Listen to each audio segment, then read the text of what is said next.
જયશ્રી ગોપાલ અંક છે 1986 10મા મહિનાનો. એમાં છઠ્ઠા પાના નંબર પર લેખ લખ્યો છે. છઠ્ઠો, સાતમો, આઠમો, નવમો પાના નંબર પર આપણે વાંચશું.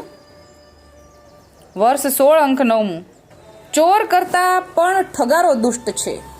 એનું કારણ અહીં આપે છે કે ઠગારાની આકૃતિ, ક્રિયા, આચાર, બોલવું, વિનય, હંમેશા તેમાં ભગવત ધર્મનો આવેશ, વૈષ્ણવી ચિહ્નો, એ તમામ લક્ષણ જે શુદ્ધ હૃદયથી ભગવદ ધર્મમાં પ્રવિષ્ટ હોય એના જેવા જ હોય છે.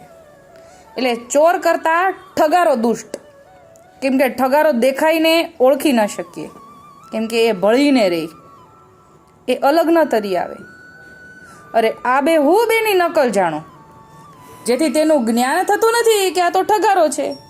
જેથી એનો સંગ તથા ટહેલ કરવાથી પુષ્ટિમાર્ગીય શુદ્ધ વૈષ્ણવનું એના સંગથી પતન થાય છે.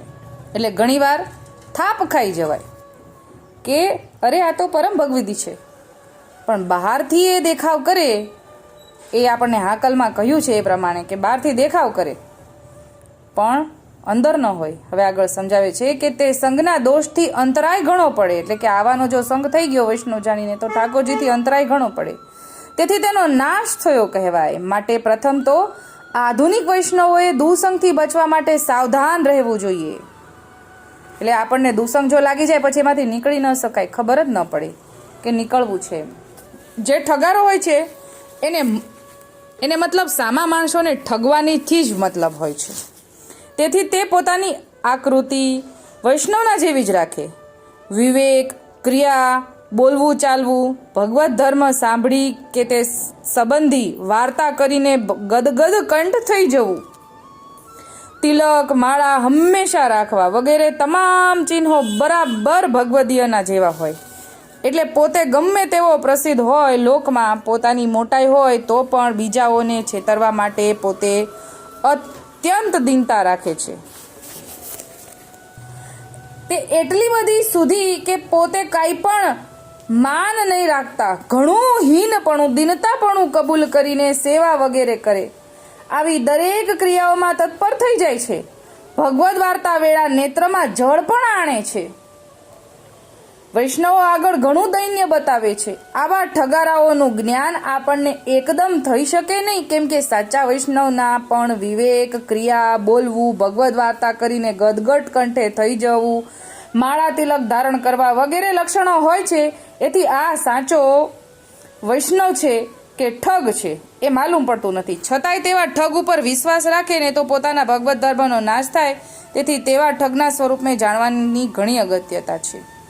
ઉપર બતાવેલા પ્રમાણ મુજબ ઠગમાં ભક્તોના જેવા ચિહ્નો હોવાથી આ ઠગને જાણવું તો મુશ્કેલ છે. માટે એક વખતે વિશ્વાસ કરવો નહીં, એટલે કે તરત જ વિશ્વાસ નહીં કરી લેવો.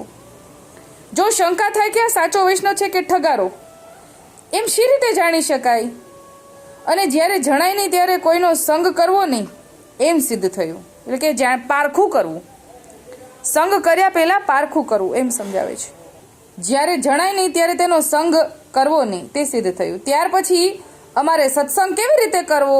તો આપણે એટલું સમજવું જોઈએ કે આપણને જેને સંગ કરવાની ઈચ્છા થાય છે તે પહેલેથી તેનો સંગ કરવાનો છે એમાં કેવો ધર્મ જણાય છે, લક્ષણ કેવા છે, સારા ભગવદીઓની પરોક્ષમાં એના ભાવ કે આચરણ કેવા છે. એટલે એ વૈષ્ણવના જૂથમાં ન હોય ત્યારે એકલા એ કેવું વર્તન કરી રહ્યા છે એ જોવું પડે એને. કેમ કે એ તો દેખાડો કરવા પૂરતા હોય, હકીકતમાં એવું ન કરતા હોય. દેખાડો કોની સામે કરવાનો હોય? આમાં એવું સમજાવે છે આપણને કે દેખાડો કોની સામે કરવાનો હોય?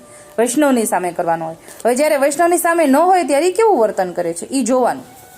અગર તેને ધર્મની જ ઈચ્છા છે કે પોતાની પ્રસિદ્ધિ કે અગર કાંઈ માન પાન મેળવવાની ઈચ્છા છે તો એ માણસ પુષ્ટિ માર્ગની રીતિ પ્રમાણે વર્તે છે કે તેમાં કોઈ પોતાના ઘરની અક્કલ વાપરીને માર્ગમાં કંઈક ભૂલ બતાવીને પોતે માર્ગનું શુભ કરનાર છે એવો ડોળ બતાવે છે.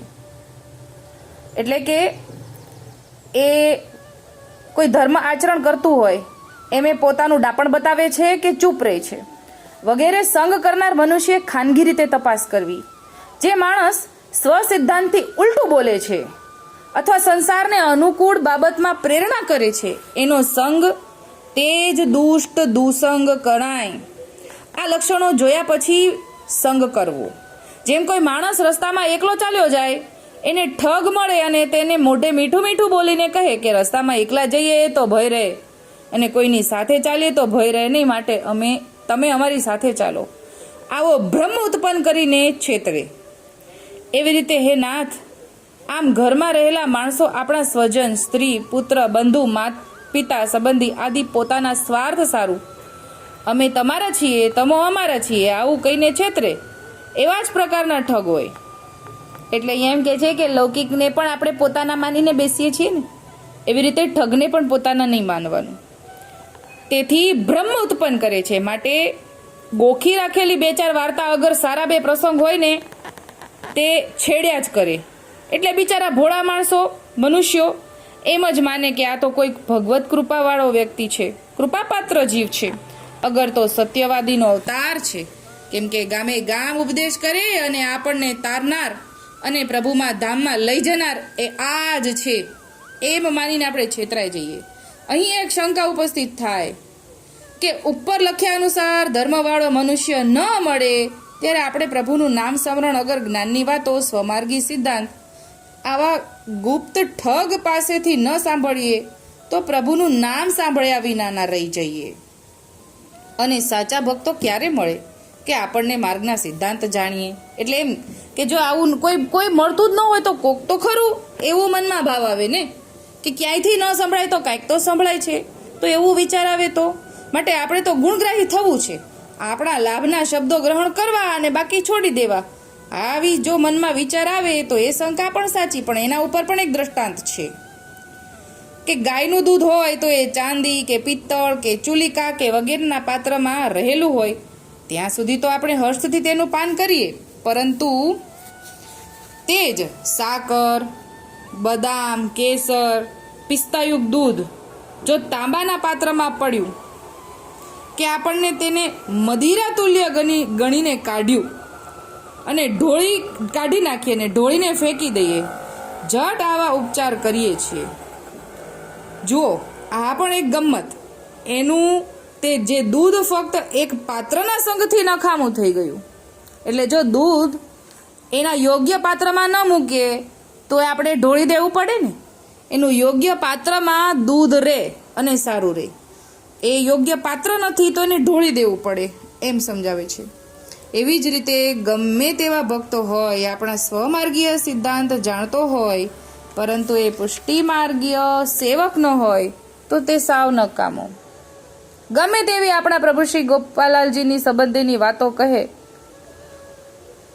પરંતુ એ અન્ય માર્ગને જેટલી એની ઉપાસ્ય દેવ ઉપર પણ શ્રદ્ધા હોય એટલી જ આપણા પ્રભુ ઉપર ન જ હોય. એ સ્વાભાવિક છે. તેથી તેને અપ્રીતિના પરમાણુઓની આપણને અસર થયા વિના રહે નહીં. એટલે એનો દુસંગ લાગ્યા વગર ન રહે. જો એને આપણા ઠાકોરજી પ્રત્યે અનન્યતા નથી તો એની વાણી એવી હોય ને કે આપણને એમ થાય ઓહો કેટલા અનન્યતા છે, પણ એ ખરેખર એકાંતમાં કેવું આચરણ કરે છે જોવાનું એમ સમજાવે છે. પ્રભુની આજ્ઞા તો ત્યાં સુધીની છે કે આપણો સ્વમાર્ગીય હોય તથાપિ તે દુરાચારી હોય તો તેનો સંગ પરીક્ષા કર્યા સિવાય કરવો નહીં. તે આપણા માર્ગની પતન કરનાર છે જો એનો સંગ કર્યો. તો પછી અન્ય માર્ગીય કે જે પુષ્ટિ માર્ગીય જીવ ન હોય તો તે સંગ કરવાથી પતન થાય. એમાં શી નવાય? દુર્જનના મુખમાં પ્રભુ સંબંધી વાણી આવતી જ નથી. કેમ કે મલેશના મુખમાં ગાયત્રી હોય એ સાંભળવાથી શું ફળ થાય? કેમ કે ગાયત્રીના શબ્દો મલેશના મુખમાંથી નીકળે એમાં મલેશના ધર્મો આવે. એટલે કે ઈ મંત્રમાં પણ ફલિત નથી, ફળ ન મળે. એના મુખમાંથી નીકળતું મલેચ્છ વાણી જ હોય એમ સમજાવે છે.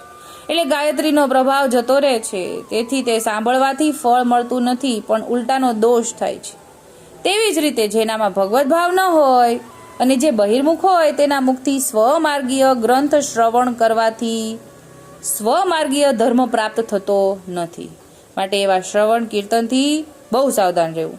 સંગ કરવામાં છેતરાઈ જાય તો સંગ કરતા દુસંગ થઈ જાય એટલે સિદ્ધાંતનું જ્ઞાન થાય નહીં એમ સમજાવે છે. એટલે કે દુસંગથી સદાય દૂર રહેવું, પારખું કરવું.